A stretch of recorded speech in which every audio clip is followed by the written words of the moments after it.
A Semana Cultural Francisco Lorenzo Mariño acada este ano a súa maioría de idade. Celebrarano cun amplo programa de actividades que buscan non só conmemorar o pasamento do que fora párroco de Aguiño, senón tamén poñer en valor e redescubrir a historia da parroquia da man do historiador Daniel Bravo Cores. Van a consistir na historia de Aguiño contada a través do historiador e escritor local Daniel Bravo Cores. Sabedes que el é unha persona que profundizou moito sobre todo no tema da historia local, no tema da salgadura, pero tamén noutro tipo de historia, un pouco buceando nos arquivos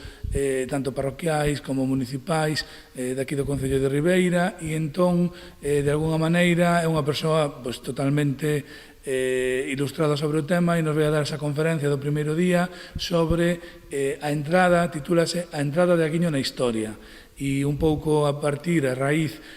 tamén dese decreto arzobispal de 1959 do cardeal Quiroga Palacios, pero tamén de outras cousas como o desenvolvemento industrial, conserveiro do século XVIII e outras cousas que el xa foi adiantando, vai a facer un pouquiño esa, dixéramos, visión ao longo deses 2 séculos de historia de como Aguiño foi pouco a pouco gañando o seu lugar.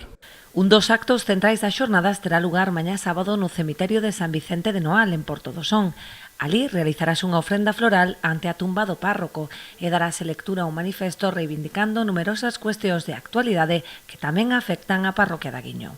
O sábado temos os actos de aniversario, que serán a ofrenda floral e a lectura do manifesto no Porto do Son, no cemiterio San Vicente de Noal, que é onde está enterrado don Francisco, e aí tamén ten ese carácter reivindicativo, onde sempre aproveitamos ese manifesto para un pouco plantexar todas aquelas iniciativas que necesitan urxente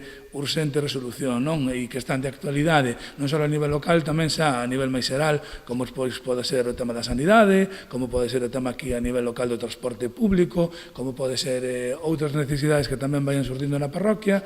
O programa das xornadas complétase con actuacións musicais, teatro e un concerto infantil como actividades complementarias. Dende a Asociación Cultural quixeron agradecer ás administracións e entidades patrocinadoras que fan posible tanto estas xornadas como todas as actividades que desenvolve a entidade durante o ano.